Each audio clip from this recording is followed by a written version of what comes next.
এই ছোট্ট লাইট হাউসটি আমি বানিয়েছি আইসক্রিমের কাপ দিয়ে। একদিন আগেই আমি আইসক্রিম খেয়ে এই আইসক্রিমের কাপটা ধুয়ে রেখেছিলাম, ভেবেছিলাম পরে কিছু বানিয়ে নেব।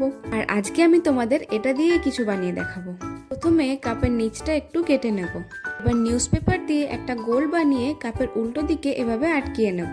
এবার ঢাকনাটিকেও ওই পেপারের গোলটার উপর আটকিয়ে নেব। এবার লাইট হাউসটার উপর এয়ার ড্রাই ক্লে দিয়ে দরজা আর জানলাগুলো বানিয়ে নেব। এবার লাইট হাউসটি মনের মতো কালার করে নেব। কালারটা কিন্তু অবশ্যই স্পঞ্জ দিয়ে করতে হবে, কারণ নর্মাল তুলি দিয়ে করলে কালারটা ঠিকভাবে হবে না।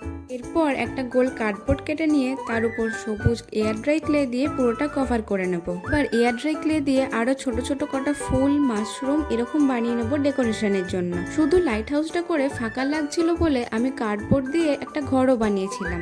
এবার এটি কালার করে একে একে ওই কার্ডবোর্ডের উপর আঠা দিয়ে আটকে নিতে হবে। একটা সিক্রেট বলি, এইখানে যে আমি লাইটটা লাগাচ্ছি ওটা আমি ভাইয়ের থেকে চুরি করে নিয়ে এসেছি, কিন্তু ও জানে না। যাই হোক, তোমাদের সবার এটা কেমন লাগলো অবশ্যই কমেন্টে জানিও। আর ভিডিওটি ভালো লেগে থাকলে লাইক এবং চ্যানেলটি সাবস্ক্রাইব করতে ভুলো না। দেখা হচ্ছে আবার নেক্সট ভিডিওতে।